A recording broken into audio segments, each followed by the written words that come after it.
Colonial Forge hosted Forest Park in a game that was pushed to Saturday due to the lightning. Justin, I guess it took your second try to actually see this game play out, but you were there for this one. Yeah, I did, and Riddle is the guy who I sort of zoned in on for this game. He's a linebacker, he's a safety for the Forge defense. He sort of does it all. Blocked 2 punts that set up 2 early scores for the Eagles when the rushing game was really struggling. They had negative rushing yards in the first half. Yeah. You know, Riddle sort of makes these big special teams plays and sort of gets in it. He's blocked 5 kicks this year. That's what your story said. 5 blocked punts on the season. Not an overwhelming athlete, but everybody up and down the Forge roster will tell you what a smart kid he is. The son of a coach.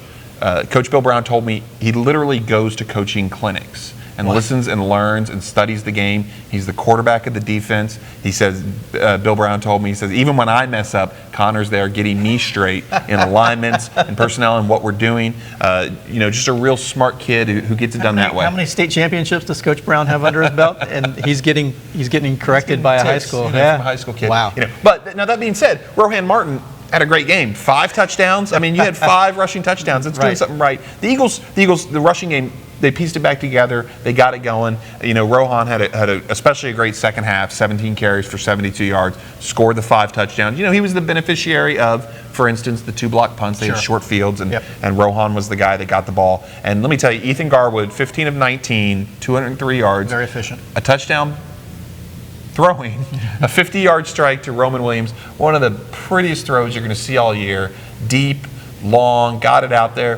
Through a defender's arms, Williams comes down with it, and it's a 50-yard touchdown pass. Like, not a throw it 4 yards and make a play. It was Garwood through the air 50 yards to Williams for the touchdown. Nice. I think the Eagles, maybe not on their best day, got a really good team victory.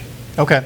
And actually, you know, that's been a recurring theme, I believe, for the Eagles this season. It's been a lot of team efforts, not a lot of. They've got some good individual players, but they are playing and gelling well as a team. I've been impressed, by the way. They're 6-1. I mean, what's not to be impressed? Yeah, 6-1 and leading their half of the conference the 6A South, leading their half of that division in really good shape to be at home for some playoff games. And you're right. You know, if it's not Martin, you know, they've got a couple different running backs that are getting it done for him. I think Garwood, for a sophomore, has looked really, really good, really accurate, and takes the throws that they give him. You know, finds the open guy, doesn't really force it.